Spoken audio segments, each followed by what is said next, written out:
Hello, friends. We're back again. It's Friday, May 19th. Kane is out there shaking in his boots. I'm at Joel Pearl. I'm with Jeremy Lambert. It's time to get in the weeds. Hi, Jeremy. How are you doing on Friday morning? Well, we made it to a Friday, Joel Pearl. Made it to a Friday. How are you? I'm doing all right. You know, Wednesday's show was really good, very well received. Today's show is going to be really a lot of fun. We got plenty to talk about coming off the heels of everything that happened on Wednesday.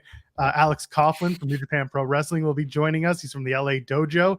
He's going to be joining us at 11:30 a.m. Eastern. It's now just after 10 o'clock if you're on the East Coast. So come and hang out with us. Alex is a very interesting guy who's been coming up through the ranks in the last couple of years in wrestling. So looking forward to talking to him about his time with New Japan and the LA Dojo, his upcoming matches at New Japan Resurgence. We'll talk about that. And of course, they just announced, Tony Khan announced that on Thursday, June 1st on Ring of Honor for the Pure title, it'll be Katsuyori Shibata versus Alex Coughlin for the Pure Rules title. Big time match, big time feel. Looking forward to that. Okay, Joel, we gotta get this out of the way before you keep screwing it up. And I'm gonna call you out here on air and bury you. What do I do? As I do. Alex Coughlin, not Coughlin. Why not Coughlin? What if I call him Coughlin? Well, he might punch you, which would be great. I hope he does. This seems to be the going rate. Yes. So you know what? We got Macklin. Macklin's going to beat you up. Yep. Skyros is going to beat you up. We'll add Alex Coughlin to the list. We're just going to get you beat up by everybody. Listen, it's no different from Bruce Cockburn, the singer, who spells his name Bruce Cockburn. Come on, spell it right. All I'm saying is if you're going to spell it, spell your name right. Who is Bruce Cockburn? Coburn. You said Cockburn. Yeah, it's spelt Cockburn, but it's pronounced Coburn. Does your cock burn, Joel? No, but I'm sure there's an ointment if it did. No, I mean, if it did, you'd have bigger issues than maybe just using an ointment there. Well, at least I'm not coughing. Coughlin. No, I know what I'm saying. Coughlin. Who's on first, Joel? What's on second? We got a super chat. Read the super chat. Ryan Lambert with the super chat saying 519. Happy F. Glenn Jacobs Day. Much love to you all. Absolutely. F. Glenn Jacobs every day. I get it. But for Kane Day for 519, you got to do what you got to do. And that is just scare Kane. And then watch See No Evil on the WWE Network. You know what comes out today, Joel Pearl? No, what? What do you mean, no, what? Oh, people are already watching that movie. It's all about family. Well, yeah, but it technically comes out today. Okay, hold on. Explain to me how it comes out today when people I know are... Because there's a midnight release. And they do like an early Thursday release now. But today is like the big release when it's in all the theaters. Do people pay more to go see the early release? No idea. I remember when like Star Wars would do like the midnight release, I would go to that. I specifically remember going to episode 3 midnight release. I don't remember if I've gone to any other midnight releases. Did a lot of video game midnight releases. I remember doing a few music midnight releases. Yeah. Yeah. But I mean, you did a stream very famously on a midnight release. True. For an album also named Midnight. So that's how we did it.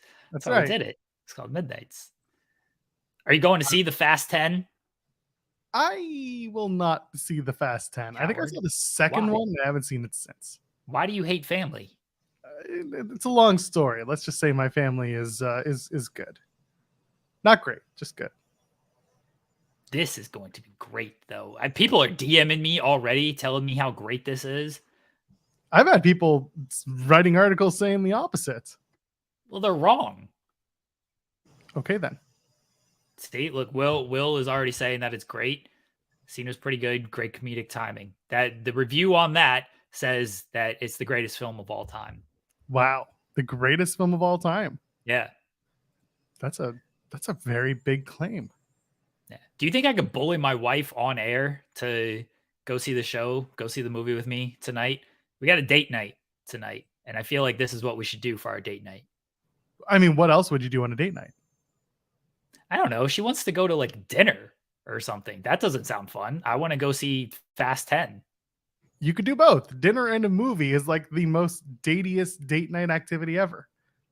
If we get this is gonna upset her. If we get $50 in super chats today, this will pay for because ticket prices are expensive for these movies. This will pay for our Fast 10 viewing experience tonight. Have you considered going to dinner at a subpar restaurant and going to a movie on a Tuesday? Applebee's is where I want to go. So I mean that's about as subpar as it gets there. Why don't you go to that place that we went to back after your wedding? I don't remember the name of the place, but you remember that place with Jensen. Yeah. Yeah. Yeah. Oh gosh, she's arrived. She's gonna go. If we get $50 in super chats, that's gonna pay for our Fast 10. People are saying I'm trying to speed run divorce. Isn't that what Fast 10 is all about? Speed running your divorce? No, Fast 10 is about living your life a quarter mile at a time. And right now I'm trying to get a quarter of $200 to go see Fast 10 as date night tonight. Mike saying Fast 10 ain't worth a quarter. Mike is wrong. No, absolutely not. The greatest film of all time. What we need to speed run is the first 9 Fast movies because you've not seen them. You probably don't remember them though. Yeah, so we got to watch all the first 9 Fast movies today and then go see Fast 10 tonight. She's out. She's like, no, we're not doing this. She's gonna take up drinking to watch all these Fast movies.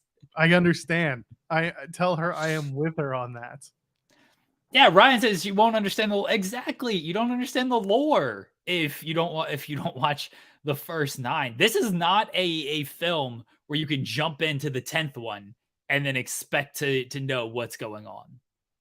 Should we jump into some news? We are talking about news. We're talking about the greatest film of all time. I guess I jumped into that one, didn't I? I just walked myself off that. Oh my goodness. Here we go. Cyclops better than Logan over on twitch.tv/Fightful Gaming. Just gave us some bits and Jeremy's about to start grifting us for that 50.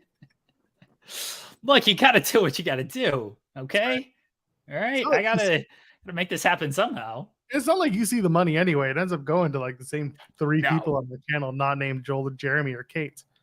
Yeah, I don't get any of this, by the way. Anytime I do this stuff of like, hey, pay money so I can do this, it's actually pay money so we can pay our contributors more on this channel. So I do silly stuff and I say silly stuff to sometimes humiliate myself, or in this case, my wife. Sorry, baby. And then I actually get no benefit from any of it. Remember I poured water on my head our first week of the show and did jumping jacks for money? I didn't see a dime of that money.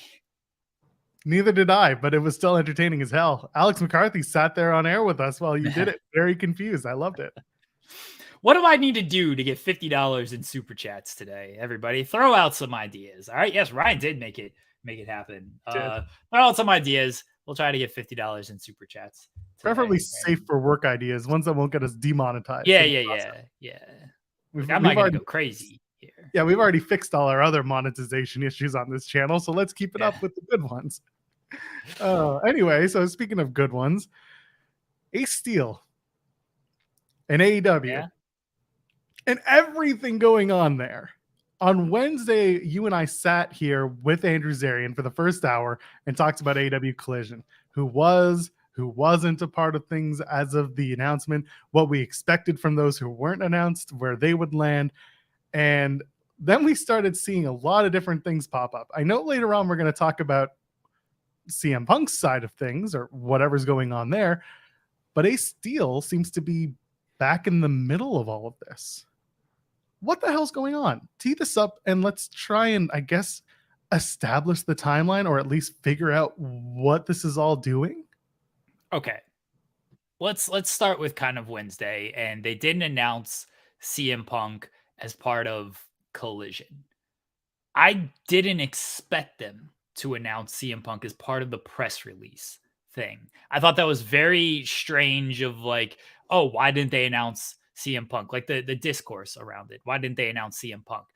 I'm thinking, why are you going to announce him as part of the press release? This is something you save for Dynamite or the first show. I thought what would happen is on Dynamite, Tony Khan said they would have more info on Collision. And the info ended up being dates for or locations for the 5 of the first 6 shows. Curiously, not the first show. But I thought they were going to announce basically the first show, make it United Center, hint, hint, wink, nod type of thing. And then that would be the clue in that Punk was coming. They didn't do that. They instead, again, didn't announce a location for the first date. It came out of, they edited the headline. The original one was CM Punk. I thought Warner Brothers Discovery in their statement to comic book great fan Connor Casey, I thought the statement was basically damage control of, CM Punk's not affiliated with TNT's AEW Collision because, they didn't want to spoil the announcement, and someone somewhere did by putting him in the headline. But then the Ace Steel stuff came out, and it seems like there's a lot of smoke to all of this. And Nick Hausman, House of Wrestling, reporting that Steel had been rehired months ago. And Nick said that he'd been working kind of remotely on creative. They didn't want to bring him backstage because that might rub people the wrong way. But the implication was when Punk returned, he would be backstage. And then that changed apparently on Tuesday night, maybe Wednesday morning. And he wasn't going to be brought back on the road. Punk felt a certain type of way of that reportedly. And he was like, all right, well, plans are going to change all around. Punk went on Instagram stories where he does his business nowadays and, posted things like, hey, Larry got a job of, I forgot what Larry's official job title was, but it was kind of tongue-in-cheek poking fun at Larry doesn't actually do anything, kind of like the EVPs. And then Larry got fired for napping. But we don't know what to do with Larry because his contract is so big, kind of maybe poking fun at himself type of thing. And then he shot the video with Lars Fredrickson of, F you, Phil, you're a cancer. And then he said, the parasocial relationships that fans have with wrestlers. You don't know me. You don't know other people. Stop with the tribalism. Go touch grass. A lot to take in. And he called out other reporters and gossip and things like that. I don't want to get into that. That seems like a personal petty grudge that ain't any of my business, honestly. A lot happened on Wednesday, and it seems like Ace Steel might be the center of all of this. Where are you at on this, Joel? Well, first, tell me if you heard this one before. As you say, Ace Steel seems to be at the center of this. It's such a weird and interesting story. Okay, I know that a lot of people have the ways that they feel about CM Punk, especially lately. One thing that I have to kind of give him credit for is his loyalty to a guy like Ace Steel, that he brings him everywhere and, kind of puts him over. And he cares about the guy. He wants to take care of him. And Punk has always been very much, my real friends. I'll go to bat for them no matter what. That's part of Punk's life. Sometimes to a detriment, because here we are having these conversations days later about whether or not CM Punk's actually going to come back to work. Personally, I think a lot of this is Rudy Tooty Worky Shooty once again. Stop. I think that there is a certain level of, I'm coming back to work. Yeah, maybe I'm not saying everything's a work. God knows I'm not. I know there's levels of realism to do this. And I know that there is still a lot of unresolved anger. I'll go as far as to say that with the story. But everything still seems to go towards going to work and announcing next week that the June 17th Collision debut will be in Chicago and trying to draw that out. You look at the other dates, by the way. I love this. It is the Canadian Collision Tour, but they're just not calling it that because you've got, the Toronto show on the 24th, the 29th is the Hamilton show, the Regina show on the 8th, the Calgary show, which I told you on Wednesday would turn into a Collision show and not a House Rules show. And of course, going back to the Regina show, they called it a television event and then they never announced, but now it is. And then they go to Newark, which is like the armpit of the US, but close enough to Canada that's just like the end of the fart of the Canadian Collision Tour. But then we have this debut, and they're saying we're going to say next week. And I see in the chat they're making fun of Regina. It is, believe me, as a school kid, we always made fun of it too. So yeah, Americans are learning about Regina. I love Regina. Yeah, I mean, didn't people love Regina Spektor, the artist, the band? Don't know who that is. Well, good to know. The Punk thing, basically, if they announced Chicago on Wednesday, they've done two things. They've effectively gotten us to talk about Collision, CM Punk, AEW as a whole for another week solid. And they've managed to get CM Punk in for Collision, and there's no problem. Or whatever problems they have, they put a Band-Aid over and said, well, let's just get to this, and then we'll work on the next step. But you can only do that for so long. You can only put Band-Aids on and say, we're going to work on this now, and then we'll figure out the rest later. You can only do that for so long until issues come up and we have another, brawl out Muffin Gate incident. There's only so many Band-Aids, Jeremy. So, Joel. Yeah. Band-Aids don't fix bullet holes. You'll say sorry just for show. You live like that. You live like Ghost. Where's Denise Salcedo to get my Taylor Swift references? Jesus. Oh no, I just didn't want to pay attention. Cyclops is better than Logan with some Twitch bits. Easy for me to say. Tony rehiring a guy that bit an EP, threw a chair at another, and again allegedly, just to please a guy who sucker punched another guy. Only screams, "I'm a soft pushover boss." Big yikes if true.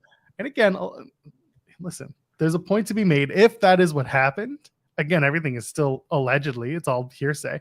If that's what's true, I understand the sentiment. I also understand that sometimes you put things aside when the money is on the table, and we've seen that multiple times across various sports, and even in wrestling, we see it outside of WWE. We saw it outside of AEW, and we've seen it in WWE. We've seen it everywhere. It just happens. Not everyone gets along.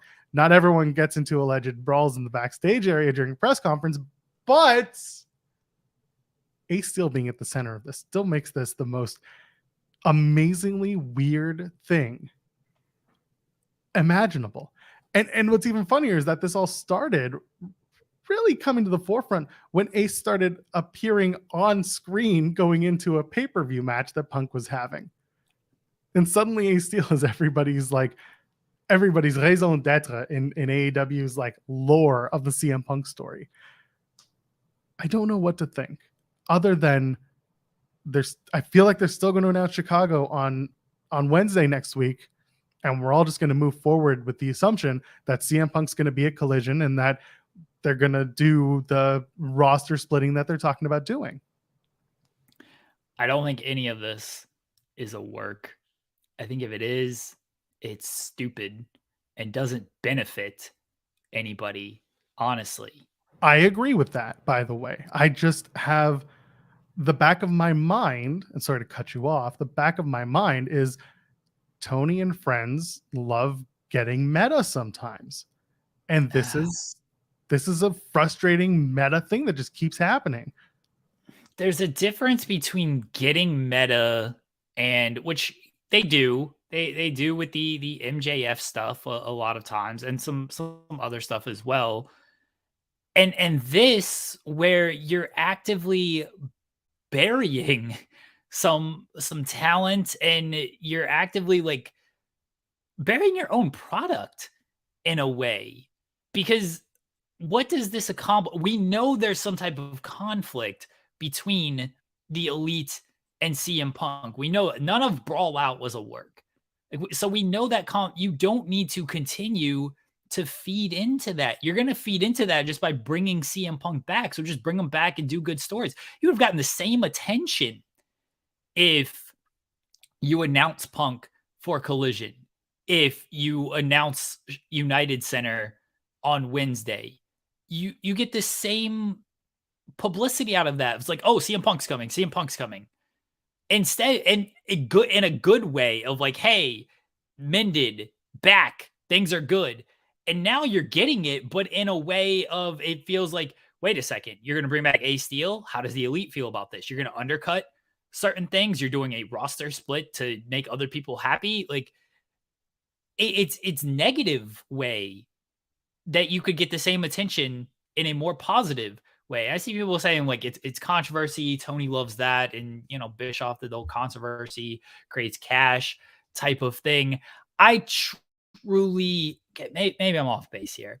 I don't think Tony wants controversy in this type of way. I think there are some stuff he likes to do meta on his television show and things like that. Will Tony be online and respond to people? Yes, we've seen that. I don't think he wants controversy in this type, especially when you're announcing this big deal with TNT. You're announcing 2 more hours of programming. Like you got a good relationship with Warner Brothers Discovery. This is what you want people to talk about instead is CM Punk Instagram stories. I don't see it. I don't see it. And that's where I do agree with you. Excuse me. That's where I do agree with you. If you're a television partner and people aren't watching your show to see the stories you've created, they're trying to watch the show. They're trying to watch the social media feeds of the wrestlers you're currently not focused on with TV. Yeah, that hurts. You can't do that. You can't play that game for too long. And it does have diminishing returns. Now, I'm also thinking you've got those 3 EVPs. You've got Kenny and you've got the Bucks who are currently in negotiations. Hangman Page as well. We don't know where they stand with their deals and with AEW, other than just there have been conversations. And if you're in a situation where you're bringing back Ace Steel and you haven't told, or you don't really know what Ace Steel's role is, but you've got Kenny and the Bucks in the backstage being like, wait, he's doing what now? Is he involved with my stories? Whose stories is he involved with? How much say does he have in the work that we do?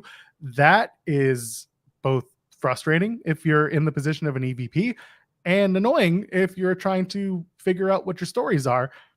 However, I would also contend that currently setting up Anarchy in the arena, they did a pretty damn good job of that, but that's neither here nor there. The idea being, if Ace is there, regardless if he's physically in the room or not, and I'm an EVP who also was in the room when things happened almost a year ago, my brain immediately is not happy with this.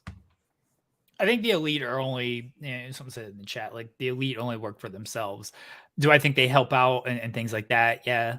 But as far as their own creative, like I don't think Ace Steel has anything to do with that. They're doing their own creative on that. Ace Steel ain't pitching ideas or reworking stories for them. I honestly don't think anybody is. I think they're doing their own thing.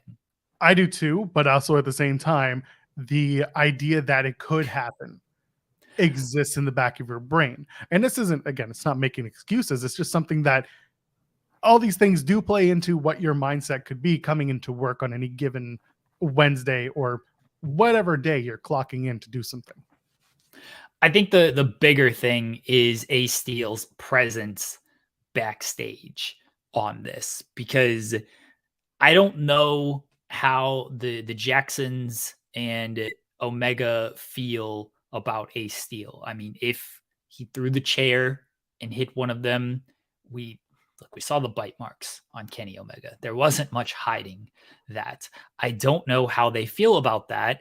And it's still all these months later, and can they be backstage with this guy?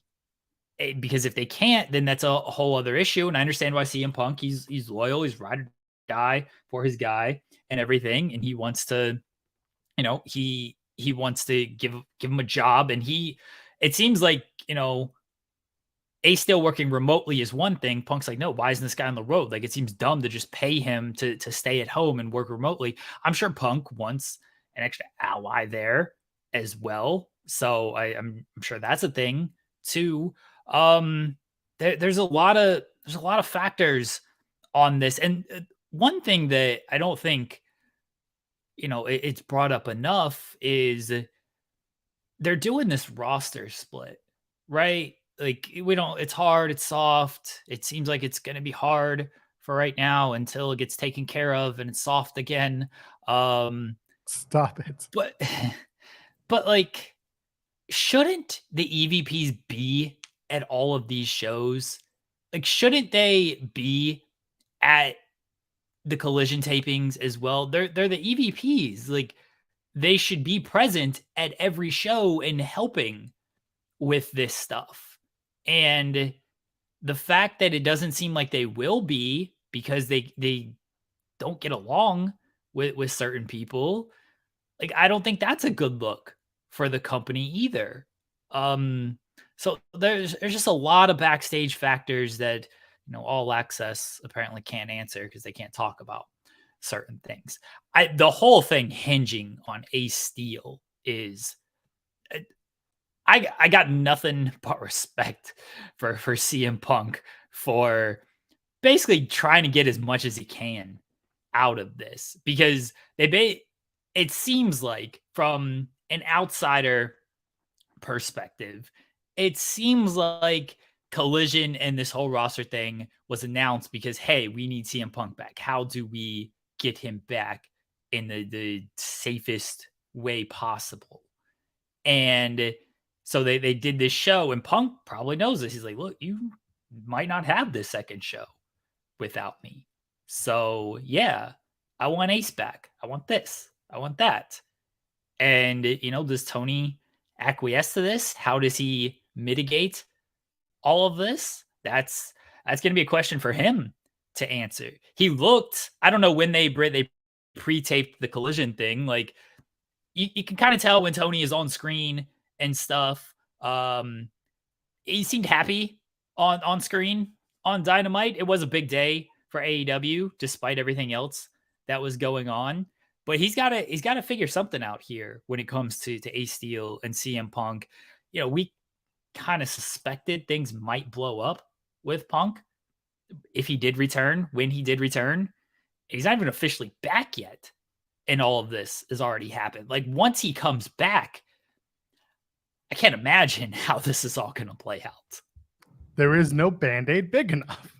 Once again, I'm also starting to think that maybe Punk won that game of Uno at Impact, and that's what kept Ace Steel out of Impact.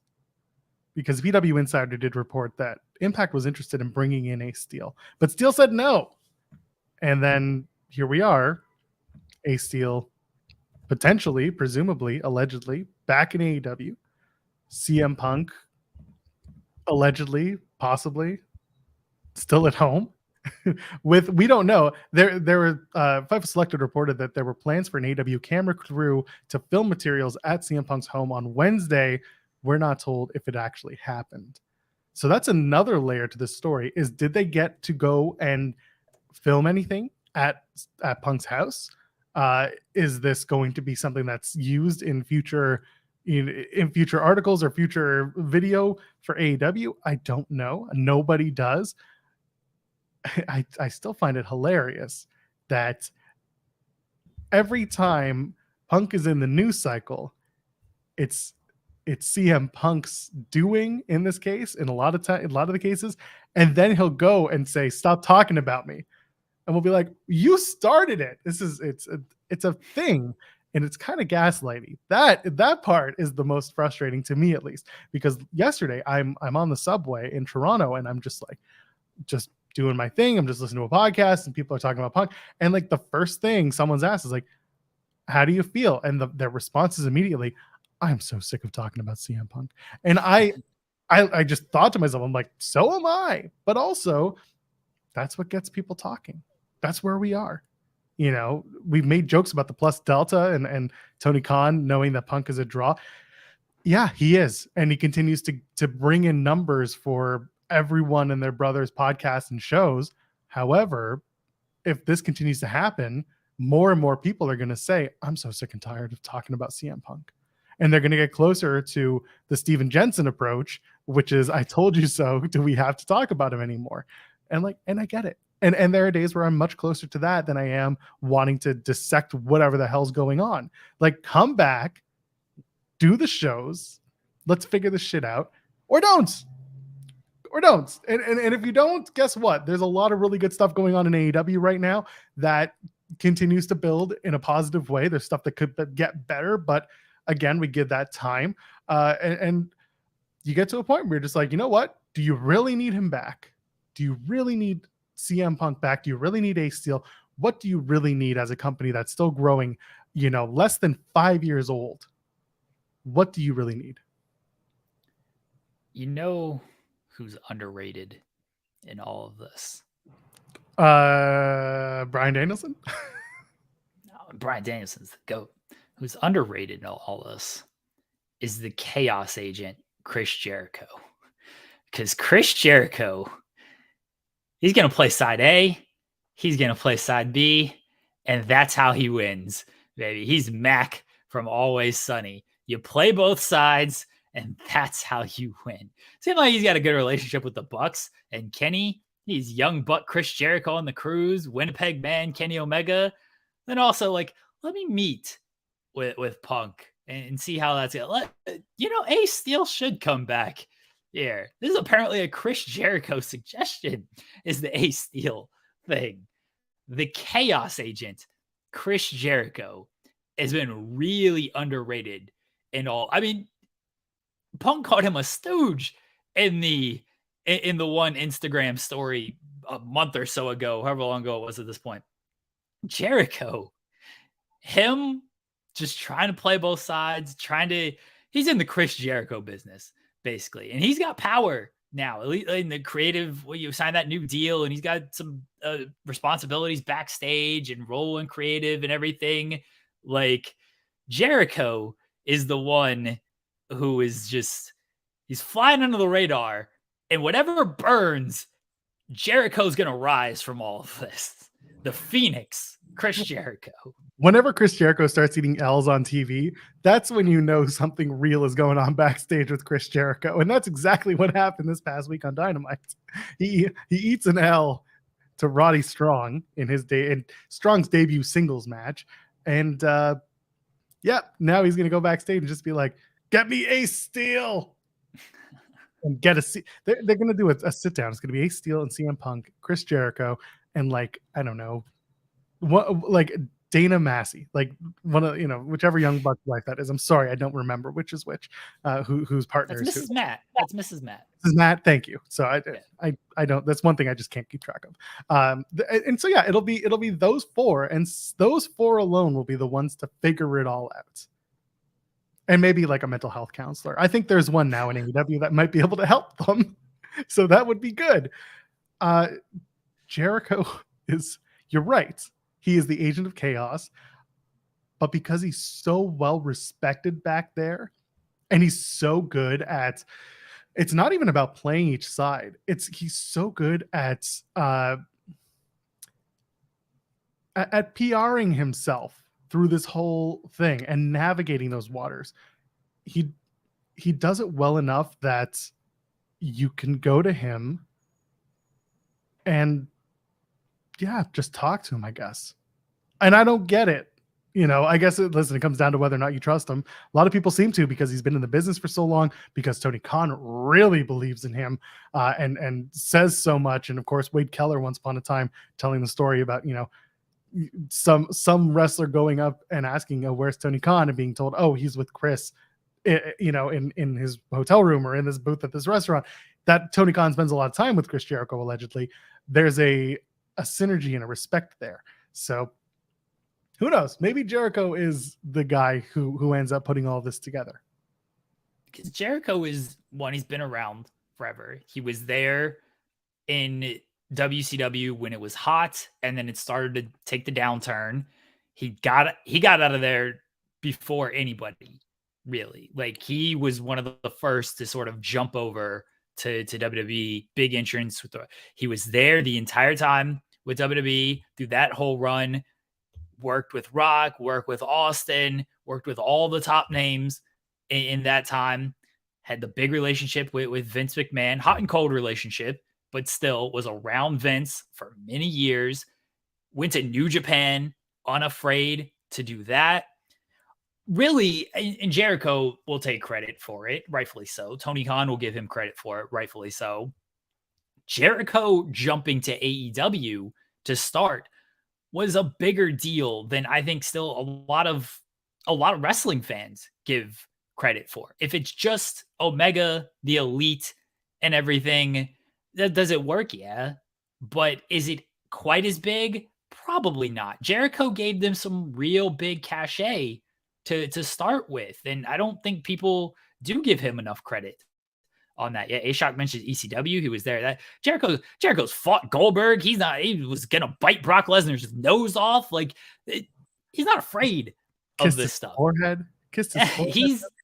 He's been around a lot of situations. He's dealt with a lot of stuff over the years. And he does in positive ways, negative ways, who knows? Like he makes himself available though. And he nurtures all of these relationships. And it's not just wrestler relationships. Look at the people he has on his podcast and everything. He had Raf Mori on today's show, the VP of live events. That's somebody who's also been around forever. Like he nurtures so many relationships with so many people, and people just trust Jericho. And even though like when he does this, when it seems like he's playing both sides, people just take it as like, look at Chris. He's trying to bring everybody together. He's trying to make sure everybody gets what they want here. Oh, CM Punk wants Ace Steel back. Okay. That's good. Wait a second. CM Punk doesn't actually like Chris Jericho, but Chris is being big enough to go talk to him and do this for Punk. That's a good move by Jericho. We know Jericho's friendly with the Bucks and Omega and all those guys. So if Chris can extend this olive branch, then maybe they can as well. Like he's a smart man.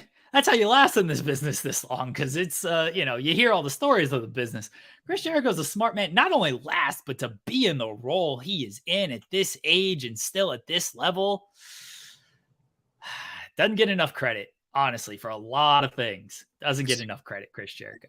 It's true, and he doesn't undercut himself either. So, he gets the credit, but I think history will show that he maybe deserves a little bit more. But again, he doesn't necessarily want to blow himself up and be the Hulk Hogan of his generation and start, just talking to talk. I think that's where he's so smart though, because the knock on Jericho in the eyes of casual fans and everything is like he wasn't the draw that Austin, Rock, Hogan, all these guys were. But this is where he is smart, is because he's not that draw. He can just take some L's and everything. He can lose the Action Andretti and like, look what I did. What's Action Andretti benefit out of that? The feud with Ricky. Like Ricky is now DQing himself in the main event on Wednesday. Meanwhile, people are still talking about Jericho and the street fight he had against Roddy Strong. And they're talking about that feud that's going on with Adam Cole and everything. And he's going to be in a great position on that card against Adam Cole, where Ricky, maybe he gets this match against Jay White at Double or Nothing. Maybe they do it on the Rampage before Double or Nothing at this point, or the Dynamite before. But Jericho always comes out. A winner is him, Chris Jericho. Are you insinuating that Chris Jericho and a feud with Chris Jericho, much like a feud with the Fiend Bray Wyatt, changes you afterwards? Maybe. For the worse in many cases. Jericho has done very good things. He's done what he feels he needed to do to elevate people. The follow-up, and I don't always think this is Jericho's fault, mind you, the follow-up just hasn't been good, because Jericho's going to stay Jericho. He can lose these feuds, and then he's like, okay, well, I want to feud with this guy next. Like, okay. It's up to other people to, when Jericho does and is willing to lose, it's up to other people to be like, okay, they just beat Chris Jericho. Let's elevate them now, and not let's keep them off of television and put them in ROH months later. That's not Chris's fault. So, okay, before we go back to the CM Punk stuff, who does Jericho beat this coming week on Dynamite before he loses to Adam Cole Bay at Double or Nothing. He didn't have a match announced or anything. I guess they'll announce more No. matches. But with the way things were going after Dynamite, you have to assume that we're going to Jericho and Cole at Double or Nothing. Yeah. Who's a good win for Chris Jericho? They're not afraid to beat. Jericho beat Keith Lee already, right? Yeah, Swerve interfered and he beat Keith Lee. I don't know if you can go back to that. Maybe he just beats Roddy, unfortunately. Like, he got his win in a street fight. Let's do a rematch, in an actual match and everything. And then Jericho cheats to win that match. And then that sets up the Adam Cole match. I'm just kind of struggling off the top of my head of like, who's a decent enough win for Jericho in this spot. I actually don't know if he needs a win. I think they can just do a promo segment. And maybe he just, takes out Adam Cole and he stands tall. If he has a match, Roddy, as much as I don't want Roddy to like lose or anything, that makes some sense. Otherwise, I don't even know if you need to do a match. I think it'd be better if just do a promo segment, set up the match, Jericho blindsides Cole, whatever it might be, get Britt involved again if you need to, and go from there. We'll get further into the Dynamite stuff in a minute, but just to go back from the Jericho stuff, Jericho and Danhausen's another connection that you didn't really mention in your little connections between CM Punk and Chris Jericho and Jericho's connections to his friends. That's just another link in the chain for Chris Jericho to use when dealing with the CM Punk Ace Steel situation. In a lot of ways, Chris Jericho, match or not, Jericho is the right link to at least extend the olive branch when it comes to Punk and the locker room sentiment. Tony Khan is not the locker room guy. Tony Khan is the business guy running that program, running that promotion. If everything's good there, that's step one. Step two is coming back into a locker room that is very much split. And so having Jericho on your side, I don't care if it's real or not, having at least the support of Chris Jericho to bring CM Punk back in the locker room and be like, hey, maybe there'll be some words exchanged some in the locker room from Punk to people. Maybe not. I don't know. Maybe it's Jericho coming in and being like, I know this guy did some things, but hear me out, hear him out, blah, blah, blah. There's room to at least have Punk ingratiate himself and reintegrate himself with Jericho standing behind him. And that works. That gets you a little bit closer to finding some sort of balance in that locker room. Ren says, bring in Bobby Fish for one match to take an L. This is a good idea in theory until Bob Fish starts shooting on people. He starts shooting on Jericho mid-match. And then Jericho don't want that smoke. Goldberg, Brock, sure. He don't want the Bob Fish smoke, though, baby. That's true. Where is the lie, Jeremy Lambert? Where is the lie? You see Bob Fish in that boxing match? He'd mess up Chris Jericho. He was throwing some haymakers out there. It looked like a modern-day KSI with the way he was throwing those punches. Yeah, but apparently that got overturned. That KSI fight result. Oh, that it when he elbowed that dude? It is now a no decision. No. So there you go. What a fight that was. And Brian Pillman Jr. against Jericho? Sure. Is he on TV? He's on someone's TV. I don't know whose, though. Okay. Brock Anderson out there. Yeah. Bring back Griff Garrison. I know he's injured, but he's getting closer to a return per Brian Pillman in an interview that Sean Ross Sapp did with him. Go ahead, do that. Go have Griff Garrison in his first match back. Jericho versus Jungle Boy. Wow. Rush already tried to kill him, so Jericho's just going to try and do it too. That was something, that Rush and Jungle Boy match. That was something. Look, man, I've said a billion times, and this is not news to anyone. Rush hates doing jobs. He hates losing. He thinks it devalues his character. Whatever the reasoning is, he hates it. For some reason, Tony Khan, much like Court Bauer, has been able to like convince some of these wrestlers that it's okay to lose. And then I'll make it up to you later, brother. In this case, what they did with Roosh was almost masterful negotiation. You're going to lose. It's going to be a roll up with the tights. You're going to lose, and then you're going to beat the shit out of the guy afterwards, and the rest of your group will too. You're going to lose, but you're probably going to set up a 6-man tag between you and your group versus the 3 men who are main eventing the next pay-per-view. So they found a way to make it work, but man, that match was brutal. Didn't do, it was a good match, just didn't do Jungle Boy any favors. Not at all. Going into things. Like, I was like, why isn't Roosh in this Pillars match? He looked much better here than Jungle Boy. I've seen some people say, and by some people I mean like one Reddit poster, say that essentially the story they're telling with the Pillars is Jungle Boy doesn't know who he is. And this is all, MJF is kind of said all this stuff, but Jungle Boy doesn't know who he is. And so like now he's having to cheat to win because he's unsure of himself. Darby, the loner, doesn't know who he is. So now he is aligning with Sammy and Jungle Boy and showing respect and everything. Sammy, the ultimate jerk off, doesn't know who he is. So now he's trying to be like a baby face in this, and he wants to be friends. But MJF is the one guy who actually knows who he is. He's the devil, and that's why he's going to end up winning. If this is their deep storytelling, if this is true, like this person could just be completely, you know how it is. I do this jokingly all the time with like Bray Wyatt stuff of like, here's the deep layers that you guys are all missing here.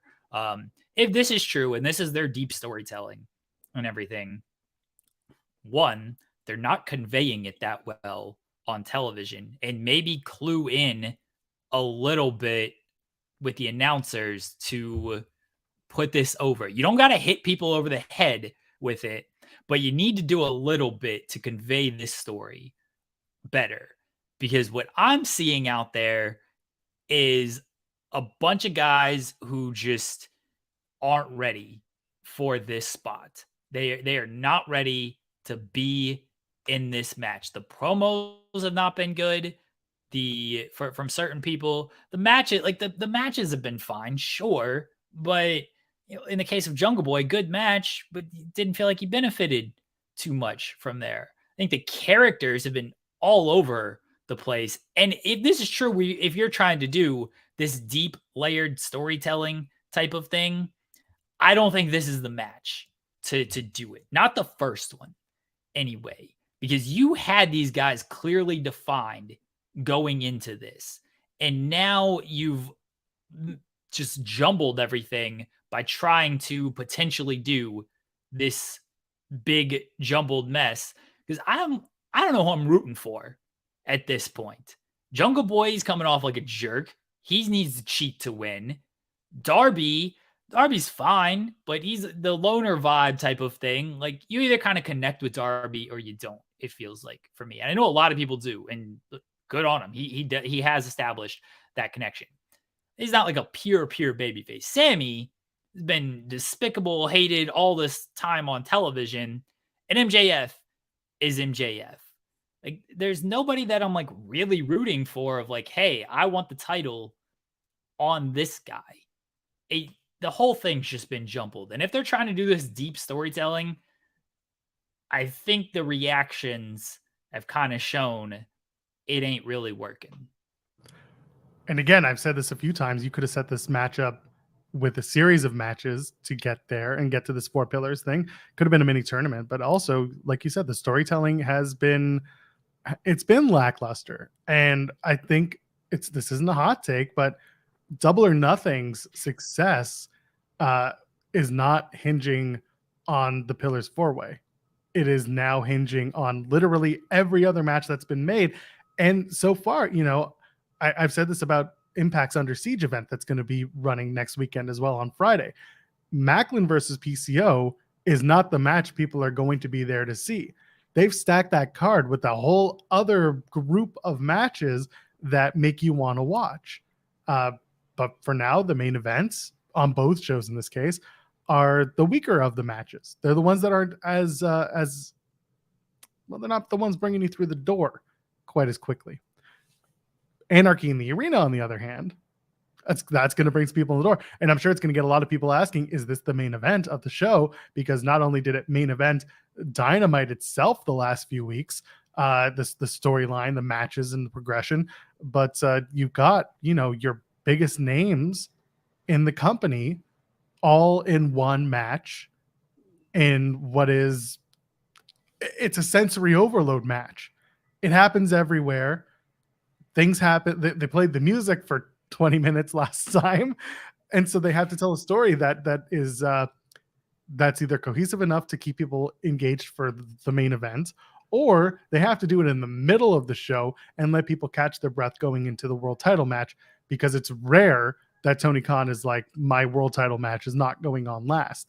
I think really the last time that happened was it Stadium Stampede?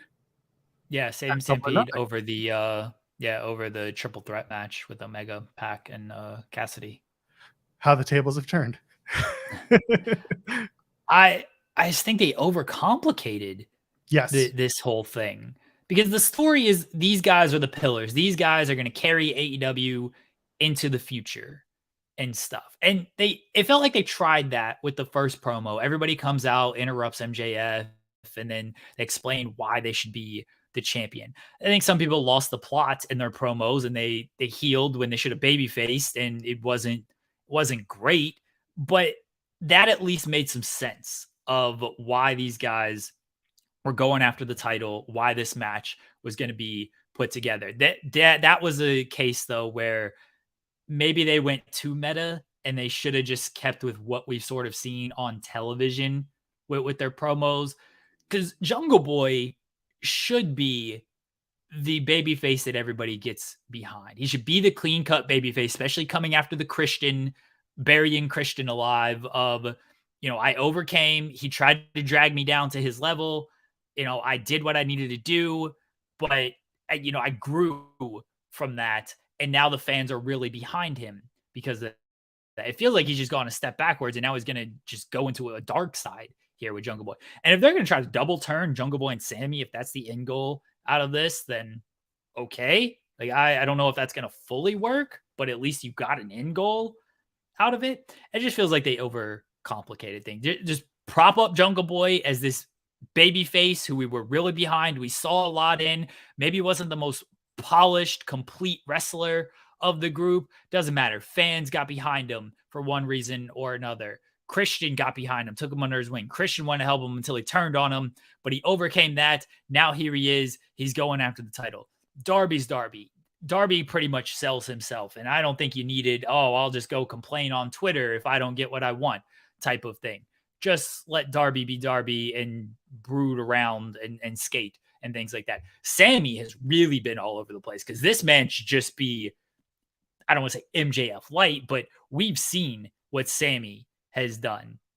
He's had the story with MJF, with the before the Inner Circle, and then which broke off into the Pinnacle and everything. That should have been more hammered home on this stuff. And Sammy's trusting him for some reason. Then of course Ty gets involved. It's like, you can't trust him. And Sammy's like, oh, it's fine. He's been all over the place on this. MJF's been largely MJF, but they overcomplicated it. Just, you've defined who these people are through 4 years of work. These are your pillars. These are the guys you're looking to lead into the next iteration of AEW and everything. You've defined them through 4 years of work. Don't now try to get too big-headed on this of, galaxy brain of like, let's tell some deep layered storytelling of these guys don't actually know who they are when it comes to all of this. Just tell the story you've been telling for 4 years. There's a very interesting, not story, but the question of what happens after this match. MJF retains. We'll talk about what happens there in a second. going back to Sammy Guevara, it feels like he saw what was going on with the cut of All Access and said, I'm going to take this and bring it onto TV so that people are forced to see my redemption story, as it were. Problem with that is not everyone who's watching Dynamite is watching All Access or is understanding of that story. That's something that AEW needs to work on to bring some cohesiveness to the storytelling if it's happening off of their main shows. And we've talked about that often. So that's one. Was All Access sorry to cut you off. Was All Access beneficial to AEW? From a business standpoint, yes, because Warner Brothers wants more of that, right? Warner Brothers Discovery seems to want more non-scripted wrestling, non-in-ring storytelling. So ironically, A Shot of Brandy would have gone over extremely well as a show on the streaming platform, but not happening. But All Access worked as a bit of a pilot show, almost like their version of Total Divas, and that's good. Having that faith to give an extra hour or even 45 minutes, whatever the cut is, of TV show time to AEW, clearly there was a benefit there. How you use those stories that you tell on the show into your main programming, how you fit them in, if at all, that's the bigger question. So that's where I sit with the Sammy Guevara stuff. And I don't even watch much of All Access. I see bits and pieces on social media. I never watched the show in full just because I never got into Total Divas and that style of storytelling. It's just, I grew out of that. I didn't like it. Some people love it and that's great, but for me, it just never did anything. But for Sammy, it seems like he wants to take the story that they were starting to tell there and bring that, kind of merge that into AEW storytelling and maybe try to turn him into a face. Don't know how that works, but maybe they're just going to try real hard. Darby's story after this is the one that actually interests me both the most and the least, because I don't expect much, but I also expect big because Sting is still in the background of this whole thing. So it's very possible that MJF pins Darby Allin at this show. Let's put that aside for a second. Jungle Boy. If you turn Jungle Boy heel, suddenly you've got Christian and Luchasaurus, who are both very firmly heels. And some people have been clamoring for the re-partnering, the repairing of Luchasaurus and Jungle Boy. As a heel tag team, that might be interesting to watch. As the guys who hold maybe the AEW tag titles, while Christian holds the TNT title if he beats Wardlow in a ladder match, by the way, which I love. Christian doing back-to-back pay-per-view stipulation matches. Just phenomenal stuff. But Jungle Boy, if he turns heel, you can't help yourself but want to see where the story plays out with his old counterparts. Now that everyone has a different point of view on life in wrestling. You can shake your head all you want. You come back at me in a second. MJF, however, I don't know if you had read through the Observer this morning, but it seems like the original plan for the promo after the Roosh Jungle Boy match and the way that played out. So in the promo, MJF just smacks that microphone out of Renee Paquette's hand and walks away. Originally, it was supposed to be something, there's supposed to be some talk, and then all of a sudden Britt Baker was going to come in and say, keep the title warm for Bebe. And then that all changed because reasons. Could have been just because they didn't want to have people look past the MJF Pillars match, as obvious as it feels that MJF is going to retain at this show. They didn't want them seeing less value in the main event in this 4 Pillars match, or they just kind of figured, well, we're doing enough with Adam Cole and what's going on with Jericho. Let's get past that, and then we can tell the story later on, because that might not even be happening until who knows when, until after Forbidden Door, for all we know. So that's where MJF is. His next challenger is TBD. It could be Adam Cole. It could be Sting, going back to the Darby Allin conversation we just started. You got to do something with Sting. You could do MJF versus Sting. You could do a tag match at Wembley. That's a ways away, but who knows? So that's kind of where my brain is. That's why the 4 Pillars match is both very interesting and very frustrating, because they're almost using a world title match as a launching point for a bunch of different stories all in one, which is not typically where you use your world title match. I think they were if they was true that they cut that Britt Baker thing, I think they were smart to cut that because her saying that, and look, maybe the segment wasn't good. What if they pre-taped it? Don't know.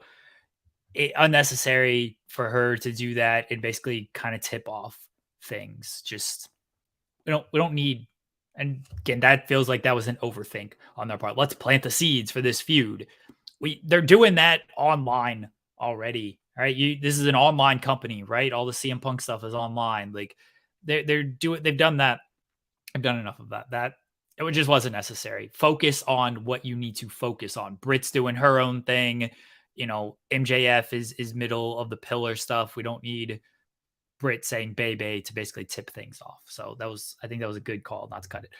This Jungle Boy thing that you have laid out of reuniting with Luchasaurus and Christian Cage would be the most backwards, laziest decision I could think of.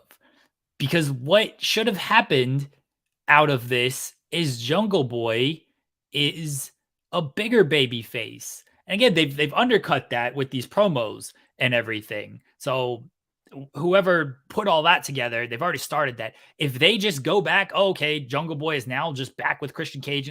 What was the point of the whole turn, of the whole feud, of Jungle Boy overcoming demons and Jungle Boy, Christian making fun of his dead dad and everything, Luchasaurus turning 300 times in 2 months? What was the point of all that if Jungle Boy is just going to be heel and just be like, you know what, Christian, you were right. I needed to see the darkness and the light, and I'm with you again. Now, Jungle Boy should have been a much bigger baby face out of that. He's healed himself in promos, whoever's laid that out or whatever. And, again, this was when it goes to the online stuff. He's healing himself online with just comments and actions at conventions and stuff like that. Because I listened to his Q&A thing for it was Monopoly Events, Love Wrestling thing. Like, I listened to that. He ain't come off great during it. Like when he's asking questions and people are like, hey, what should I do to become a wrestler? And Jungle Boy's like, just don't. Like, just maybe don't do that. And, he's saying, what's one wrestling match you'd want to watch when you were die? And he's like, I wouldn't want to watch wrestling. I'm like, yeah, I get it. Maybe you don't want to. If I'm on deathbed, I ain't trying to watch wrestling either. But like, if you are a wrestler in this environment, just give a match. Like, he just seemed he didn't want to be there. He was there, so he didn't get fined for that event. And it just wasn't the best look. And I'm not saying like everybody, of course, has seen this, knows about this and everything, but there are plenty of people who are online and who do see this. And for a guy who should be this big, clean cut baby face, he's been healing himself on television and off television on the All Access thing. I brought that up because, yes, in ways it was good. More programming, nurture the relationship with Warner Brothers and everything. That's good. The issue when it comes to this is the blending of it, right? Because this is stuff that played out months ago, like start of the year, more or less. Even going back to last year is when it happened. You don't need to blend this onto television. Just let it live in its own little separate world. And people can basically deduce that what is happening on television is right or wrong. They're playing characters. They are playing characters on this TV show. But when you do want to try to blend this stuff, then it gets muddy because you're trying to blend stuff from months ago on this, and it's not needed. That or figure it out before you're going to launch All Access, and then go from there and turn it beforehand, or just don't do it. Just don't do the All Access show. Just let it be. But I think Total Divas in some cases muddied things because it's like, okay, how do we blend this into the show? But now, wait, this is not the person we see on TV. This is not who we see on the television show. And of course, they're telling them when it comes to these shows, like, yeah, not everything you see on TV is reality. Not everything you see on the reality show is reality type of things. Just let it exist in its own little environment type of things because I truly don't think that I don't think it's a total divas situation. And maybe I'm wrong. I don't think it's a total diva situation where it's like, oh, we're going to get reality TV fans watching Total Divas. Now they're going to come over and watch WWE. With All Access, I think it was, hey, here's AEW fans who already watched the show, now want to see behind the scenes stuff, and they're going to watch it. I mean, the fact that it didn't really retain, it retained some viewership, but it cut to about a third or so. I think it was just AEW fans sticking around. Let's see what happens. And those fans probably know like it's a separate entity. It was months ago.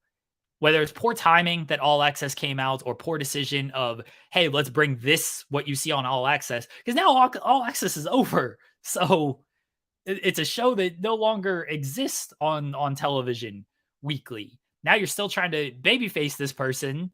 It's just don't bring it to TV. Keep it as two separate entities. By the way, stick around because in about 20 minutes, give or take, we're going to have Alex Coughlin here from the New Japan LA Dojo. He's got some big matches coming up. So looking forward to talking to him. But going back to what's going on with AEW and Double or Nothing, we also had the announcement of the Battle Royale, the 21-man casino Battle Royale for the International Championship. Orange Cassidy, of course, going to be a part of that. I assume Kyle Fletcher is going to be a part of that because that match has not happened yet, but it's on the table. Who else do you peg for this Battle Royale at Double or Nothing? Jake Roberts at number 22, baby. They want to play 20. They want to play 21. He's got 22. Well, what if he brings out Lance Archer instead? Yeah, Lance Archer at 22 would be great. Just 20, just that's a wink and a nod I can appreciate right there. As everyone thinks it's 21, and then you just air the Jake Roberts promo. I don't know if they have rights to it, if they can get rights to it. You air the Jake Roberts promo before it comes out of, you want to play 21? I'll play 22. Everybody dies, and here comes Lance Archer. You could just have him recut the promo on like the Lance Archer farm when they first introduced the two pairing. That's fine with me. Listen, I don't hate the idea. I think it's absolutely asinine. People are gonna just shit all over it. But like, if you explain it or you have the right, again, going back to, I don't like it when social accounts have to explain things to people. But if you have the right social account explaining it to the people, might make do with it. That being said, I love what they're doing with Orange Cassidy right now. How he's tired. He's getting broken down. He's having exactly. He is having matches every week on the shows. He is actively defending his championship, and eventually, whoever takes it not only will look good, but also the story's there for Cassidy. He went too hard, and a champion finally let his guard down or finally failed because he's tired. And they're selling it so well. I'm really looking forward to it. I expect him to retain in the Battle Royal. It would be strange for him not to. I think there's still a singles match for one person to get that title back or get that title off of Orange Cassidy and onto somebody else. I think there's a singles match that's going to do that. I would rather see Orange Cassidy outlast the Field, whether he comes out first or whatever, and then get closer to losing that title. Who knows? Maybe even at Forbidden Door, because that's a month later. I think you could go here with Powerhouse as the guy who might win this Battle Royal. Do we think like we know like Andrade is returning at least for Collision? Is he maybe in this? Is Miro maybe in this as well? I could see one of them getting it because I don't know what they're doing with the T. I know Christian's the T in the TNT title match against Wardlow. Wardlow is not on the promotional material for Collision. I don't know if the TNT title is part of Collision at this point. I don't know if it remains on Dynamite, how that's going to work. If Orange Cassidy's going back and forth between both shows or anything like that. But it seems like you want to establish a title on Collision. And if Orange Cassidy is going to kind of stay on Dynamite, you got guys who could establish a title on Collision and take the international title off of Orange Cassidy without actually beating Orange Cassidy. Although I imagine Orange Cassidy would, it would actually make sense if Orange Cassidy doesn't care about a rematch. He's like, oh, I lost. What are you going to do? He tossed me over the top rope. You saw it. I'm going to go take some time off. I'll see you guys in a few minutes. And then he doesn't even walk away. He just like fades, like Star Trek. He just fades into nothing. He's transported to the beach and nobody asks questions. You got best friends just look at each other being like, that's how he does it, I guess. Yeah. What are you going to do? Yeah, I think the TNT title should be on TNT, by the way, but I don't know if Christian's going to win that belt. I don't know if Wardlow's going to be on Collision and establish that there. He probably should be. They should not take the title off of Wardlow this quickly. They don't need hot potato this title so much anymore. And I like Christian. I actually wouldn't mind him with the belt. He's fantastic. But I don't think he's gonna win it or anything. So we'll see what they do with the TNT title. But I do agree, like it probably should be on TNT, much like the TBS title probably should be on TBS a little bit more, which it's not at all. Well, again, remember, according to Sean's reporting, when it came to an AEW draft, the idea being that talent holding titles would float between the shows. And again, as long as they're actively on those shows and defending those titles, then yeah, let's go. But you got to get there first. And we're not there right now with the titles that we have. Not every single title in AEW is defended every single week or on the shows that they have. They're not extensively in stories. House of Black, what are they doing for Double or Nothing? We don't know yet. It would be great. They got an open door. Their door's open. Just anybody walk on through. You got Malachi Black, whose birthday is today, by the way. Happy birthday, Malachi Black, saying, come and knock on my door. Yeah. Oh, okay. It's Three's company. It's Three's company. Malachi, Brody, and Buddy Matthews. Come on, knock on their door. They've been waiting for you. You got the thing and the thing and the thing and the thing. Three's company too. Wouldn't that make it 5? Three's company. Oh, and then they find another partner. So it's 3. Seems bad. I don't know what they're going to do with the trios titles at Double or Nothing, but if they have an open door match, they got to do something, right? Or do they just not have the trios titles defended at the show? I imagine they do something, but what that is, this is where kind of the open door thing works, is you can just throw together any 3 people and it'll make some sort of sense. Here comes Action Andretti, Darius Martin, because Dante's hurt, and AR Fox. There you go. There's the 3 people who walk through the door for Double or Nothing. I mean, it should be the acclaimed Daddy Ass. They won that Battle Royale not too long ago. It should be, but I don't know what's going on there. They did win that Battle Royal, but they've got a match on Rampage, so there is that. Oh, it's a shame that team's been reduced to Rampage at this point. What are we doing? Very strange. I don't know what to expect out of that. Do you want to hit on a couple of WWE things before we do this? I'm interested in this Nick Khan. We just talked about Tony for the last hour and a bit. This Nick Khan interview talking about WWE going back to India, talking about some of the rights negotiations and some of his expectations. Where do you want to start with this? Because there was a lot left on the table from this Nick Khan conversation. There was. Is this Sean Ross Sapp in the chat, or was that you? Oh, okay. Not me. Okay. All right. No, I thought I was the number 1 overall draft pick. Sean, why isn't he just running on the show like he usually does? Now he's just messing here on the chat. The eggs are hitting good today. Oh, I guess so. He's in too It was like a 44-minute interview with Nick Khan at this conference. And yeah, he said a lot. I think the biggest takeaways are going to be India. They're going to do a show. Didn't really clarify if it's a premium live event, if it's just like a live taping, or if it's just going to be like a just house show type of thing. That's going to be in September, though. I guess they're still trying to lock everything down for that. I kind of think it'll be a premium live event because they did Clash the Castle in September last year. So it seems like this might be a thing that sort of replaces Clash at the Castle as like their September show, because I don't think they're going to go back to Clash at the Castle. Go back over to Wales for that. So that was a big thing. The more curious thing was him promoting Amazon a lot, Yes. and mentioning that, yeah, Friday Night SmackDown used to be on Thursdays, used to be on Tuesdays. He outright said, by the way, I listed the whole thing. I got the quote on this of, if we were advising the Pac-12, which we're not, that's football conference, college football conference, Joel. If we were advising the Pac-12, we would tell them to sign with Amazon. Like, huh?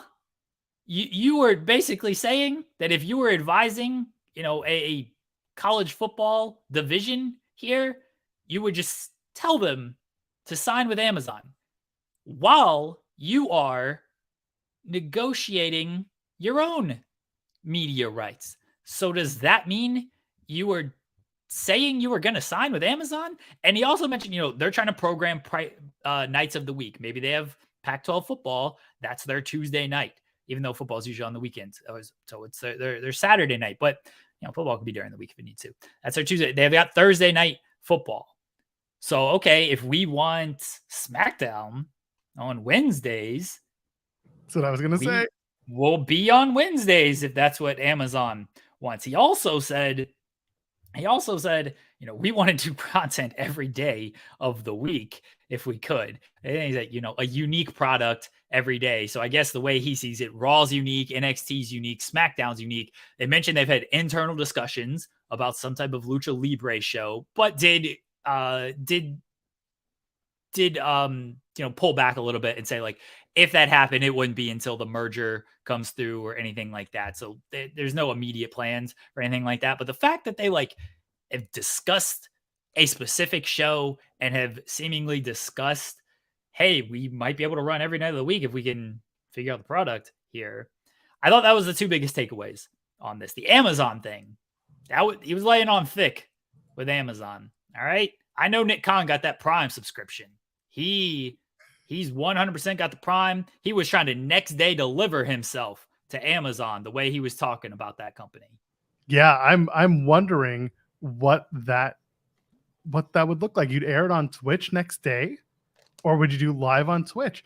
And what's hilarious to me, not even hilarious, just what's really fitting to this whole thing is that Tim and I on our show on Overbooked once upon a time, this may have been even before we did Overbooked. Tim and I, we talked about how soon WWE would wind up on a platform like Twitch. And I said in the next 5 to 10 years. But here we are, less than 5, and there's a possibility of Amazon gaining the rights to one of the WWE products. And that's big news. So I don't know what to expect there. Nick Khan did say they did prefer broadcast. He was clear on that and saying they did prefer a broadcast deal. I imagine if a broadcast deal comes along, that would be taken over Amazon if it's the right deal for them. But he was still laying it on with Amazon. He also said they were looking for a 1.5 increase, which they got $1 billion on the last deal. So now I guess they're looking for 1.5 billion on this. They think the market is good. I got no reason to doubt that the market ain't good. I think AEW getting more programming almost helps them in a sense of look what we've kind of helped cultivate here when it comes to wrestling. They just got an extra 2 hours. Look at our numbers out here. We're way above what they're pulling. So I think that might help them a little bit. They're going to get a good deal out of this. When do they announce this? They had the negotiating window with Fox and NBCU. I don't know if that's passed yet or not. It does seem like if they had reached a deal with either one of them, that may have already been announced. I also think that they're probably just going to announce both of these deals at the same time instead of one first and then another one a few weeks down the line. It feels like they're negotiating sort of all together with this and weighing their options with everything there. Kai makes a good point of saying, considering Amazon owns Twitch, they just have done the deal with Twitch that Sean reported on. They signed to where wrestlers can stream on Twitch again. Like that's certainly a possibility. There is that they feel Amazon is a good home for them especially after doing a deal with Twitch, and there would be a lot of synergy of our live shows are on Amazon, our superstars stream on Twitch. You can watch the show next day on Twitch. That could be a good deal for them. Don't forget about the bump. Never forget about the bump. Just never forget about that. Matt McClure sent us a super chat praising us. We appreciate that. Thank you very much. Saying that he mega appreciates the content. Well, we mega appreciate your money. $50, and Jeremy will be able to go to Fast 10 tonight. So how about that? By the way, this opens up the door for the return of Los Super Astros for WWE, and I'm all for it. Do you remember Los Super Astros? No, weren't they accused of cheating, and that's how they won the World Series? Yes, they were banging on garbage cans. But Los Super Astros in the WWF at the time was a television show that was focused on the Spanish-speaking stars and also was a Spanish language formatted show. So that is something that has existed in the WWE universe before, and bringing it back as a bigger TV show, speaking with Spanish-speaking wrestlers who they have quite a few. You could do a program like that, do a lucha show. I don't hate the idea of it. Doesn't have to be more than an hour. Tell a few stories, get in and get out. Air it on Twitch. I'm going to advocate for Luis Polito to get a raise out of that if that's what happens. I'm trying to get everybody money but you, Joel. That's the main thing I do around here. Just make sure everyone gets paid but Joel Pearl. Mainly myself. Yeah, I was going to say, you get yourself paid first, but I can't. It's all right. I get it. Alex Coughlin's going to be joining us very shortly here on the show. Very much looking forward to talking to him about all things New Japan Pro Wrestling and a whole lot of other things. He's had appearances with AEW.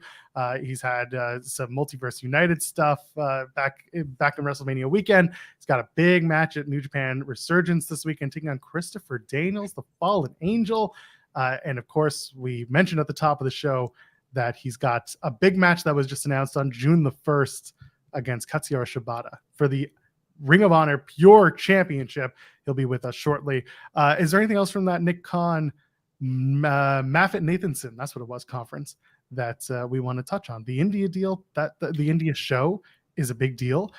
Do you put the belts on Indus-Sher? Does Indus-Sher go for the tag titles in that show? You got to do something, right? I imagine they'll be involved somehow on this. I mean, they're back on television now. You got till September to heat them up a little bit and then go from there. Everybody loses in their hometown, so I assume they just lose because no one can win when they're in their hometown. But yeah, they'll be involved one way or another. I think the other big things out of that were, I mentioned Vince, and when Vince came back, it was, I'm committed to the strategic alternatives, which ended up being the sale. So that was what Vince said. And then of course he still got in the weeds and did creative, allegedly, maybe after WrestleMania. Definitely didn't, but also did after WrestleMania. And so that the one thing that was interesting to me is he talked about Bad Bunny and Logan Paul, and he talked about how these deals kind of came together. And he talked about it was somebody in the office of, they saw Bad Bunny do the Triple H entrance at a Miami Heat game. And then it was the pandemic, and they just reached out to him. They were like, hey, we saw this. Seems like you're a wrestling fan. Do you want to come in and be part of this at the pandemic? Bad Bunny's like, yeah. For Logan Paul, that was, I guess, an entertainment relations department. People in that department were pitching Logan Paul of hey, we should get this guy, bring this guy in. He's going to be big. And so they reached out and they did this. I found this interesting in that I always wondered how the celebrity involvement sort of works. Who makes that decision? Who is kind of pitching this stuff?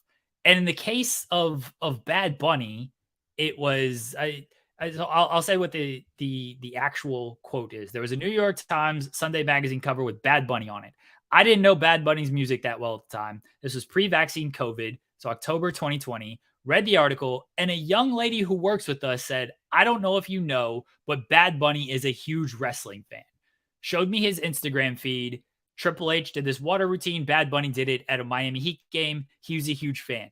Just some random person is like, hey, this Bad Bunny guy who's on this cover, wrestling fan. Maybe we should reach out to him. People in the entertainment department, Logan Paul, feels like he's going to be a big deal, does athletic stuff, wrestling fan. Maybe we should reach out to him. It's very interesting just how that kind of entertainment side comes together and how they secure those deals. I mean, yeah, that's also a lot of the times how the NIL deals come together. It's scouting. It's scouting and reporting. And yeah, this is a totally different version of that, in that these are not athletes who are outwardly saying they want to do more athletic things. Logan Paul obviously was doing the boxing stuff beforehand, but it's similar but different. And I kind of understood where they were going to come from trying to get Bad Bunny. You do have to reach out. You have to go through more channels than just speaking to wrestler X on the independents trying to get a tryout.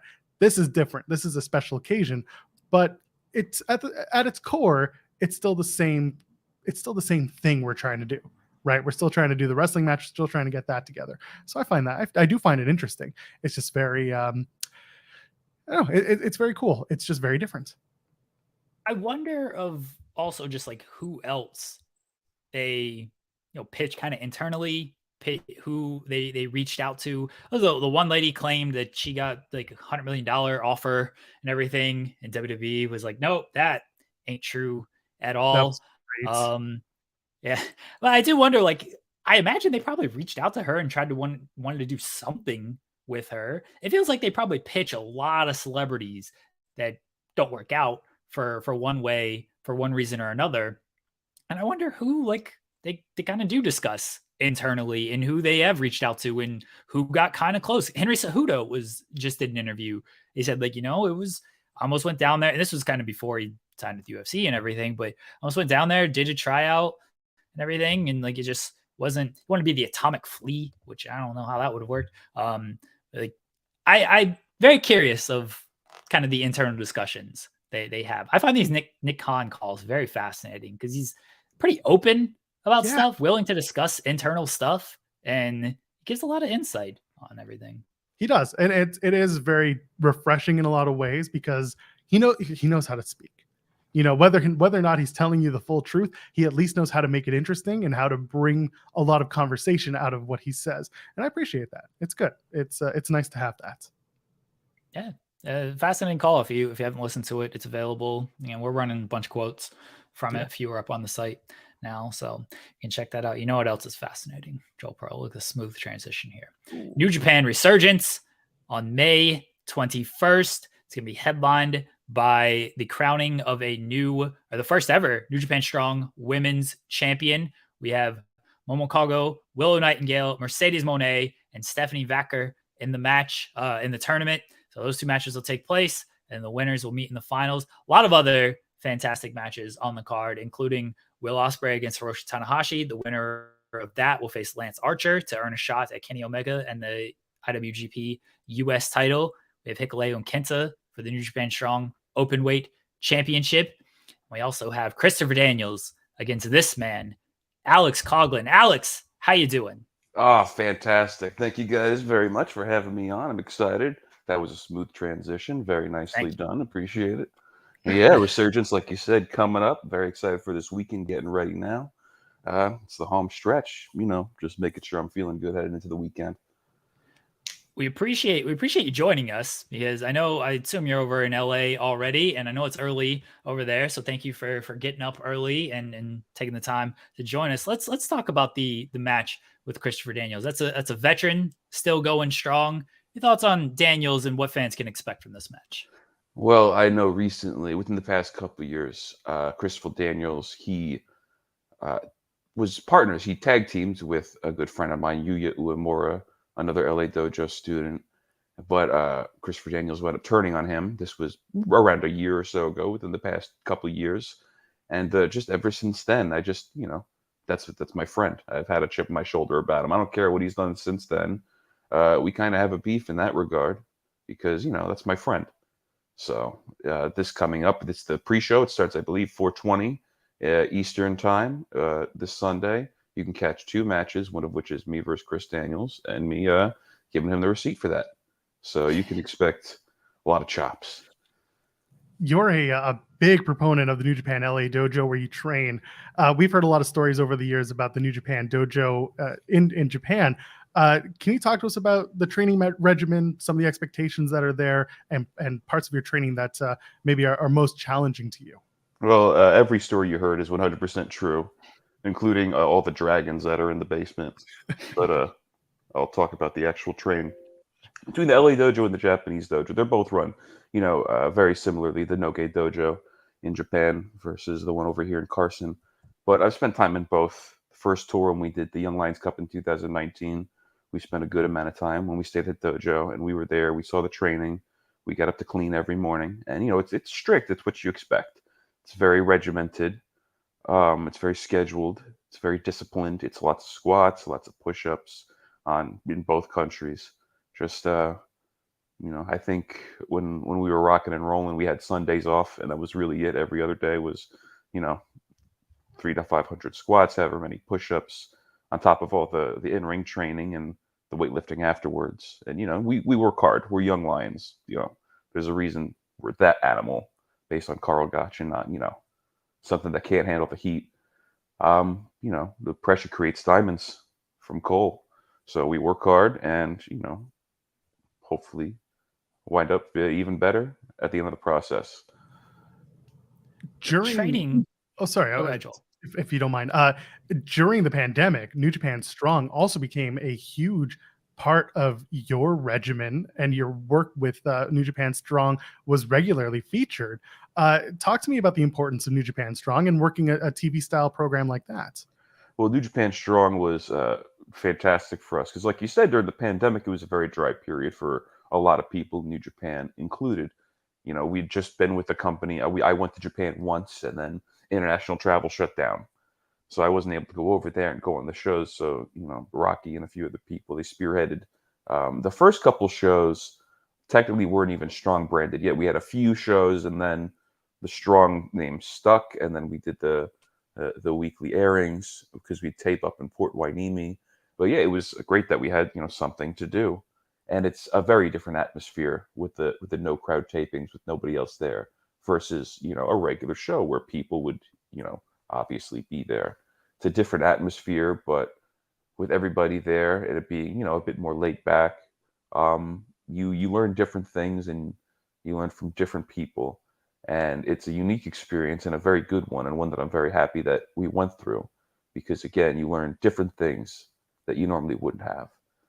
And just spending all that time, around everybody there, it was the who's who of the locker room. There's a lot of American talent, or people that were able to come to the shows, like your Jay White, your Juice Robinsons, all those guys. And I'm happy for those years that we had, and looking what it's turned into to the shows that we've had. We had the pay-per-view in San Jose. We're doing more tapings coming up. The show coming up this Sunday, Resurgence. The first Resurgence we had was our first show back with people in America. That was in LA. That was at the Olympic Theater, I think. Whatever it's called, Olympic something. It's a couple of years back where I wrestled Carl.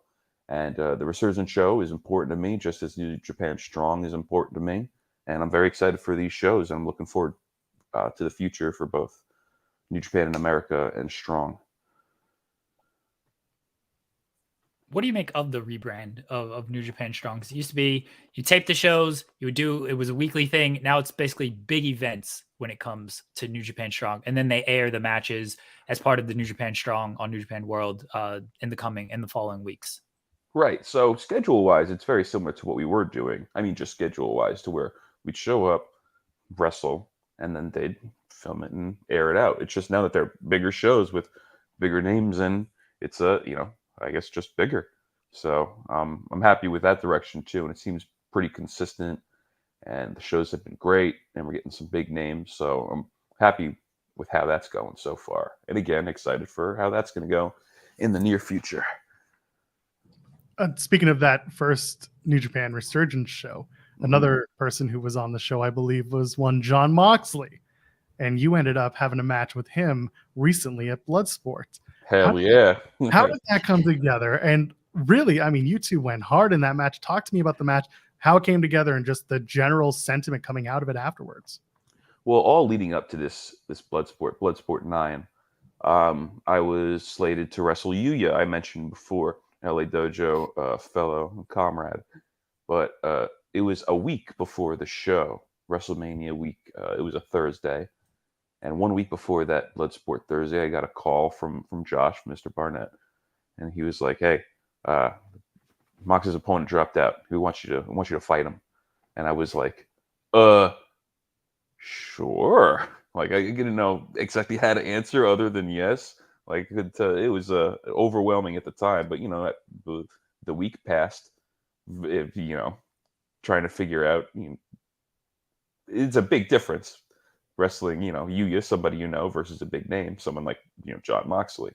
But just like any other fight, came and went.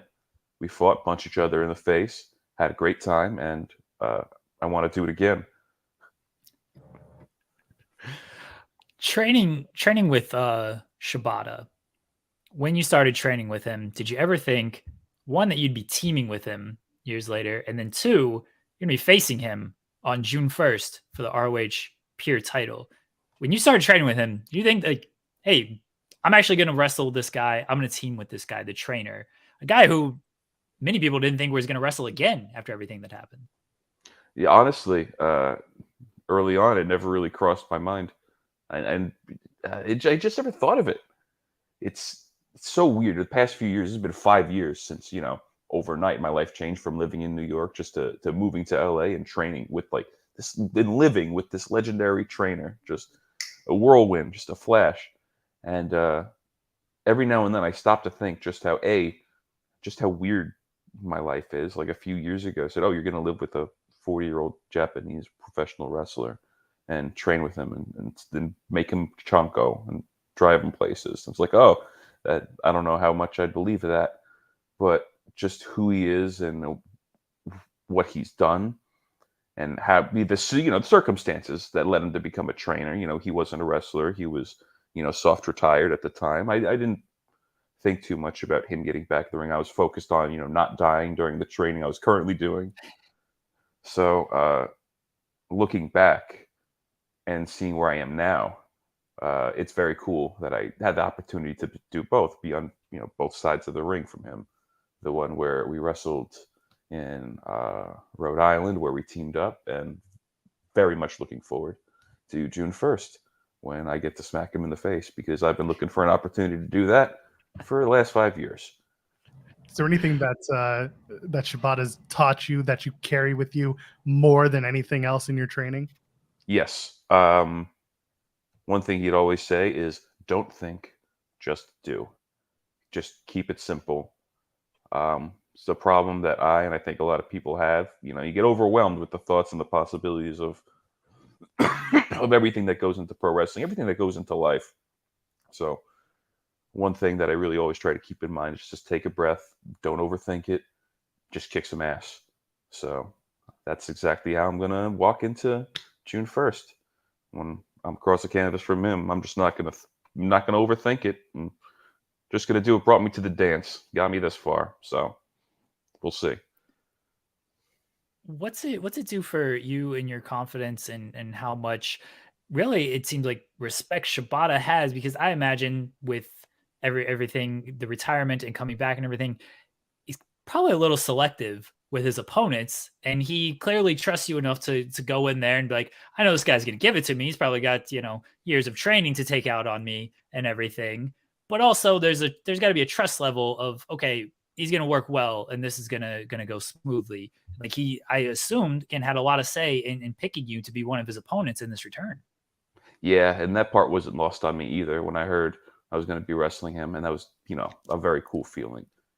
I've lived with the guy for years. We're very close. It's not just not just a student-teacher relationship, but actual, I'd say friends. But yeah, it's an amazing opportunity. I mean, it's a who's who. Like, how many matches has he had since he's come back? Singles matches, tag matches, and to be involved with any of them, let alone two of them, one being his first ever tag match, like outside of Japan or something like that, or first ever tag partner in America out of his whole career. That's already an interesting feather. And then just having a singles match with the man who changed my life overnight, it's an end to a big chapter. I want to go back to your match with Ray Jazz recently at Beyond Test of Time. The Jersey legend himself, of course. Yeah, you had a spot in that match, and you took him from a seated position into a vertical suplex. Yes, I did. Yes. Without saying core strength, brother, what? How? Explain to me where did this come from? How did you get to this? Because that alone had me. I was fixated watching that. By being strong as fuck. That's how that happened. That's what I expected. Like, clearly, this is something you got to work on. This is something you do a lot of work to get towards. But this is something that you regularly do. Your moniker is something deadlift. Is the something seated vertical position suplex? Well, that's a great idea. I could just put two adjectives or nouns before the something. It'll become a something deadlift. Shit, that's a good idea. I'll credit you. Don't worry. No, yeah. Hey, it's like we were talking before, like during the pandemic, we were all here in LA, in the dojo house, me, Clark, Gabe, Carl, and, we had this dojo, but, wasn't being used. We trained in, Shibata would be in Japan for months at a time during the pandemic. And we would just get creative and try shit out. And we would do a lot of chain wrestling in our training. And a position I found myself in a lot was, you grab a headlock takeover, and then you grab the head scissors with the legs. So in that position, you see it a lot. There's 2 or 3 reversals that you normally see. And I was just thinking, I'm here a lot. Is there something else I can do from here? Is there another way I could pick the guy up or do something? I just kind of spitballed from there. And I did a couple things. Like I wrestled John Gresham a couple of years back, about a year and a half, in Philadelphia. And we did something to where I grabbed the head scissors from a headlock takeover. Instead of the suplex, I grabbed him in like an Argentine backbreaker, like over one shoulder backbreaker, and stood up from there. And then after that, I figured, a suplex would be cool. See if I can do it. And it turns out I could, thankfully. So now it's a thing that I do. I want to ask about that, Jonathan. Yeah. I want to ask about that Jonathan Gresham match, because I actually did a thing with him where we watched a match and we broke it down kind of move by move. And I asked him, what match do you want to do? And he said the match he did with you for New Japan Strong. And he talked about how he wanted to make everything mean something. And the headlock was a big thing in that match of, okay, you do it once, now we're going to escape on this one. And like everything meant something in that. So I guess my question is, how much went into that match with Gresham and putting all of that together? And how much did you learn from Gresham and just putting and making all the little things mean something like that? That was an absolute pleasure working with Gresham. He's amazing. I've been a fan of his work for a long, long time, since before I started wrestling. And to finally get the opportunity, I love technical wrestling, and he's like the pinnacle. So the opportunity to wrestle him, I did not take it lightly, and I wanted to go do everything he said to a T, come in with a few cool ideas, and what we wound up doing, I really, really enjoyed. And I hope we get to do it again. But yeah, I remember seeing that video where he talked about it and everything. And that was a cool feeling for sure. Someone like him to pick a match with, someone like me, kind of relatively not too well known compared to him, and give me that spotlight. It was really, really cool. And I loved that match. It was very funny because that was the first match I ever noticed in the crowd that someone brought a sign for me, and it said, "Oh, Android, chop the soul out of him," or something like that, something like my chops. And that was, I think, the only match I've ever done where I did not throw a single chop. So I'm sorry that I disappointed my only fan to ever bring me a sign to a show. But other than that, yeah, the only thing I could say about that is I want to do it again. He was very, happy with the match, clearly, but very put you over big. I'm thank you for watching that. But yeah, when I asked him like any match you want to pick anything, he's like, I want to do this match I just had with Coughlin. It was a great match. I'm very proud of this, and I think this will explain a lot to the audience. So I know, I mean, it came through across on video, I think, of how happy he was with it, but also that's just, awesome. He was very happy with it just in our other conversations. So it was a fantastic match too. And again, a lot of little intricacies that I don't know how many wrestling fans pick up on when it comes to that kind of stuff. So it was a great match. Everyone go check that out. I appreciate that. Yeah, I think it was October 2022, 2021, something like that. October 2021. Yes, October 2021. Excellent. You call yourself the Android. What kind of phone do you use? How many? I plead the fifth on this one. That's okay. I'll ask the question I actually want to ask. Cinematic Multiverse United, you were teaming with PCO, Callahan, and Fred Rosser. Now, you worked with Fred Rosser before.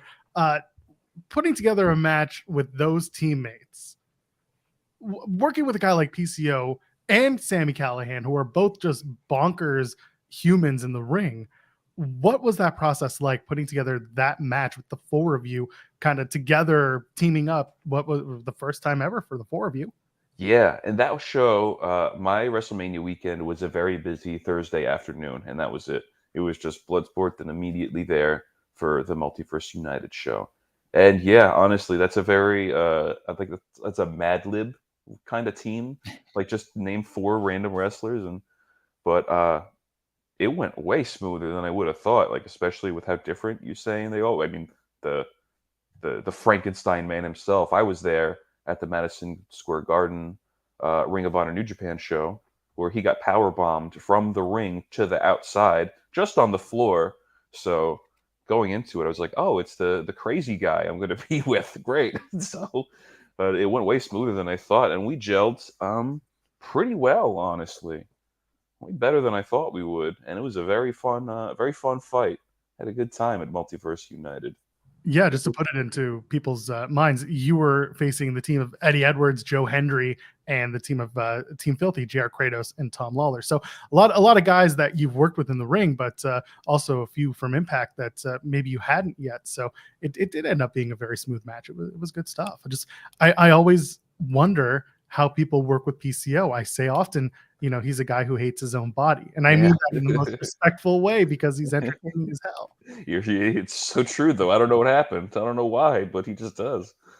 He just jumps off stuff all the time, and he's not good at flipping. He's terrible at it. but he does it every time. You've shared the ring with a lot of people who have hit really hard. Who has hit you? And you're a person who's hit really hard. Who's hit you the hardest, though? There's been a lot of names. Josh Barnett hits pretty hard. PJ Black hit me pretty hard the first time I wrestled him. And say all the dojo boys lay it in. Whenever I wrestle somebody like Clark or Carl or Narita. That's mostly in training, though. We just punch each other really hard. But that's really all I could think of, just the LA Dojo boys being stiff and throwing potatoes. But yeah, PJ Black hit me really hard too. Going back to your friendship with Yuya Uemura, I'm lucky enough to watch him weekly on Impact Wrestling right now. How did the two of you become such close friends? Where did that all come together? I mean, obviously the dojo has a point in that, but what was the moment that brought you two together? Well, the first time we met, it was during that Young Lions Cup tour in 2019. Where the story of that was there was 3 LA dojo guys and 4 Japanese dojo guys and 1 New Zealand dojo guy. So basically it was kind of an international thing, but the main story was, America versus Japan. Obviously Uemura being on the Japanese side, me being on the American side. Everybody wrestled everybody, but that was where we met, and that's where we kind of just established the first nice to meet you kind of thing. And he was cool then. He was a very nice guy. Saved our ass one time for almost missing the bus the night before, so thank you, Yuya, for that. But then the Resurgence show, the first Resurgence show that we had, that was Yuya's first match in America, and that's when he cut the promo. Nice to meet you, America. I'm Yuya Uemura. I'll never forget that. Nice to meet you, USA. Excuse me. And that's when he joined the LA Dojo. So he moved in with us, and the first night he came in, of course, we all went out in Santa Monica and had a fantastic time. Shout out to Takuma, hit up his restaurant in Santa Monica. And that's how we bonded, just getting drunk and hanging out. And it's, basically a frat, the LA Dojo. So once you're in, you're in. You're just living and hanging out and partying and training, and getting close. You wrestled Yota Tsuji in the Young Lion Cup. First match in the Young Lion Cup in 2019. Yota's back in New Japan, going after the IWGP World Heavyweight title. Big presentation in his return. What are your thoughts on Yota returning and this new presentation he has? I see him. He's not going unnoticed. All eyes are on him, and he's doing a great job. I like Yota.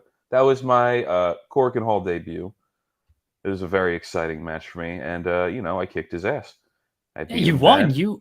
If he wins this title, you got a claim to a title shot here in my mind. Exactly. I will clip that 5-year-old match and put the finish up and say I need this match right now.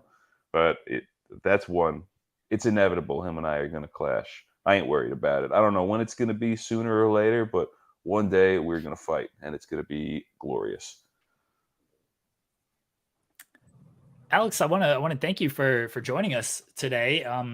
Enjoy the rest of your day. We got the press conference for New Japan Resurgence tomorrow, and the New Japan Resurgence on May 21st. Alex will be in action against Christopher Daniels. The link below, by the way, there is a link below. If you have not gotten your tickets, there are tickets there. It'll also air on New Japan World and Fight. Alex, let everybody know where they can find you at.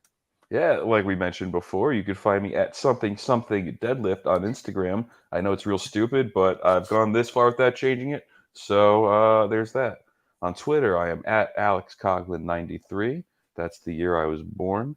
And that's basically it. I got Resurgence coming up, the 21st on Sunday. That's going to be in the Walter Pyramid in Long Beach, California, which is a venue very special to me. That's where I made my New Japan debut back in 2018 against Clark Connors. So it's a very special event for me. So I hope you don't miss that one. The pre-show starts about 4:15, 4:20-ish Eastern time. And you should also look forward June 1st when I punch Katsuyori Shibata in the face. Thank you guys very much for having me. I hope you didn't ramble too much. And I appreciate it. Thank you very much. I had a great time. Thanks, Alex. It's a pure rules match. Now, don't punch him too hard. I think you get a warning for the closed fist. So yeah, I only get one, but that one's going to count. Oh, man. Right. Okay. Yeah. Hey, fair enough. All right. Thank you, Alex. Enjoy the rest of your day. We look forward to checking out New Japan Resurgence and specifically your match against Christopher Daniels.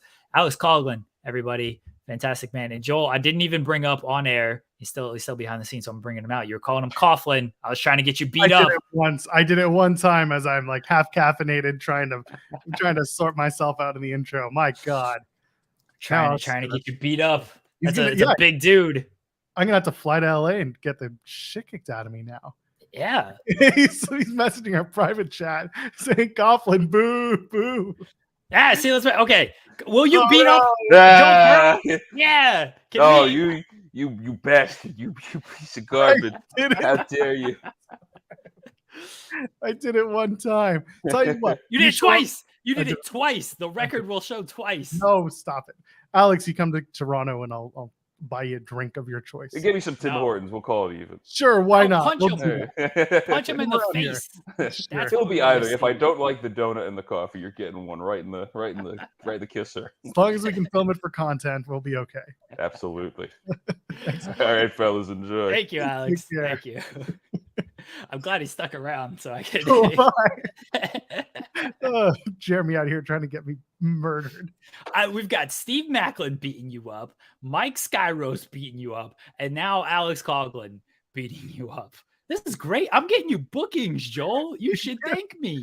You're getting me death sentences. Well, so that's fair. At least I get paid. I don't have to pay for your funeral. I'll be fine. Started GoFundMe. Oh God. That was good. Alex is great. I really enjoyed that conversation with him. Oh, he was fantastic. Yeah, I appreciate that he joined us. I know it's early over on the West Coast, so getting up and hanging out with us two dorks for about 25 minutes there and talking some wrestling. Everybody, again, check out New Japan Resurgence. If you have not gotten tickets, if you're in the LA area, it is the Long Beach area. The link is below. And so you can get tickets there. We'll have coverage on Fightful all weekend, everything like that. Sean's got his interview with Will Ospreay that just dropped, I believe. So noon. It drops in 5 minutes. Okay, well, it's up on the site at 11:45. So the actual interview doesn't premiere until noon. But yeah, Will Ospreay, Sean interviewed him. We got articles from that. We'll have articles from this Alex Coughlin interview. But go check out New Japan Resurgence. New Japan doing big things in America and of course Japan as well.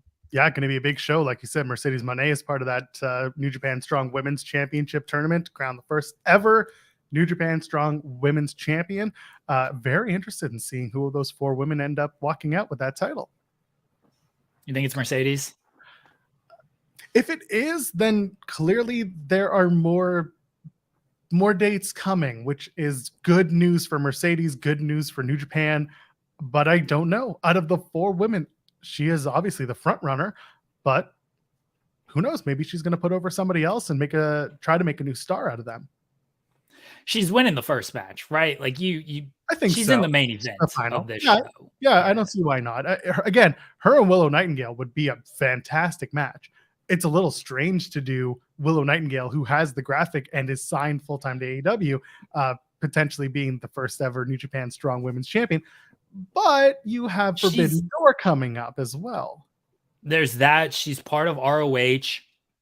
She has more of a presence on ROH right now than AEW. And a New Japan person has the ROH peer title. So there's plenty of crossover between ROH and New Japan. I think the final will be Mercedes and Willow. And that could really go either way, honestly. There are reasons logistically and just logically for it to be either one of them. Yeah. As we start to wind down, SmackDown tonight, there's actually a lot that's been announced for the show. You got Sammy and KO doing a face-to-face with Roman and Solo. You've got Mysterio and Escobar versus the Usos. You got Brawling Brutes versus Pretty Deadly, who are debuting tonight. Got the Grayson Waller effect. I think he's got AJ Styles on that because he was supposed to have the winner of the tournament, right? Yes, it's AJ Styles, yeah. So AJ Styles is going to be there. And you also have LA Knight and Rick Boogs. Boogie Knights are going to take on the Street Profits. There's a lot going on tonight. I'm looking forward to the segment between Roman Reigns, Solo Sikoa, Kevin Owens, and Sami Zayn. And mostly what I'm looking forward to, Joel, is not only like the interactions and the words between these 4 men. I don't know if they'll all talk. I'm looking forward to this new shirt that Roman Reigns is going to be wearing. Oh my God. What is that? Look at this. It's a great shirt. Okay. So like 95% of it is great. The goat head is a little too much for me. Can Roman get away with this shirt? He's going to wear it tonight. And I'm sure someone... KO is going to be like, just like your shirt says, life's not fair. And still, when we walk out, the tag team champions and Night of Champions, something like that is going to happen. But that shirt is, I can't stop looking at it. It's mesmerizing. It's the Roman Reigns furry t-shirt. The wife sent it to me just now. And I was like, oh man, that's a shirt, everybody. I guess you can get that now on WWE Shop. Somewhere there's a parent who wants to buy this and wear it in front of their kids whenever things don't go the kids' way. Just gaslighting them like Roman does. Use this as a parent. Make the kids acknowledge me. Throw up the ones, kids. Throw up the ones. Listen, where's the We the 1000 shirt? That's coming. That's coming. Yeah. They got to hit 1000 first. Like they have to actually hit one. You can't release it early and then telegraph that you're going to hit 1000, even though it's a week away and he's not going to defend the title between now and then. Oh man. And they announced Asuka versus Bianca Belair for Night of Champions. So that'll be another good match. We talked about it on Wednesday, but actually, I think we talked about it on Monday. So it's good. I'm looking forward to it. There's a lot of fun stuff tonight on SmackDown. Rampage has some movement for Double or Nothing. I'm not going to spoil it. Go watch the show, or just you can read the spoilers on Fightful.com if you really care. But there's some good stuff coming down the pipeline. So there you go. Jeremy, we made it. This was a good episode. We talked about a lot of Ace Steel and CM Punk. Talked a lot about Dynamite and AEW. Alex Coughlin had a wonderful conversation with him and a quick little SmackDown chat. So all in all, a good week. All in all, a good show. Plug your stuff. Let's get out of here. Alex Coughlin's gonna beat you up. That's the big takeaway from today's show. I'm gonna start booking guests that cannot beat me up. I swear to God. That's nobody. All these wrestlers can beat you up. Beat me. I know they can all beat me up. Yeah. He's not gonna book wrestlers anymore. I got this dork telling me he's gonna beat me up too. So what are we doing here? You're the Fightful champion. You're the Fightful champion, Joel. 800 days on Friday next week. We'll be celebrating here on In the Weeds. Are we? That's unfortunate. Yeah, if I can get the damn title belt, I can celebrate in person. Good luck with that. It's also like on the video while you're here as we're getting out the door. Jeremy, go ahead, plug the stuff. Don't follow me on Twitter. Follow Joel Pearl on Twitter, I guess, at JOEL. I don't know. It says it right there. I can't read. Follow him. Check out everything we got going on Fightful Overbooked. There's a lot. We got live shows every single day at 3 p.m. Or not every single day, but most days at this point. At 3 p.m. coexisting with Rob and Maggie. Everyone check that out. Big shout out this week to all of our guests. And I might forget some, and I apologize. But Mike Skyros joined us on Monday. Andrew Zarian was with us for an hour on Wednesday. Spencer Love was with us on Wednesday as well. And then today, Alex Coughlin. So big shout out to all of our, I didn't forget anybody. Did I, Joel? No, you got him. Okay. Sean showed up. Sean always shows up. Sean's just here. Sean and his eggs. Down. Big shout out to him. Yeah, sure. I legitimately, I saw what was happening in the chat earlier. Like, this doesn't happen without Sean. Okay. It doesn't. So, yeah. Appreciate all our guests this week. Thank you to everybody who's tuned in this week, and we'll do it again next week. Yeah, we'll be back here on Monday for In the Weeds at 10 a.m. Eastern. I will be here again on Sunday at 8 o'clock. Joel and Kate at 8. We'll talk about wrestling and probably not as much in the weeds, but we'll make fun of a lot of different stuff. That's going to be a good time. Good. Today, if you're listening or watching on the Friday that this airs, you can go watch Rob and Maggie and Coexisting at 3 o'clock here on this channel, or anytime you want. Let's face it. Just go ahead there. Subscribe to Fightful Select, do the whole 9. I am at Joel Pearl, JoelPearl. What do we got? Oh, ladies and gentlemen, friends beyond the binary. We'll see you in the next one. Cheers. I got one more thing to say before you end the show. Okay. One more thing to say. Yeah. Live your life a quarter mile at a time. See you on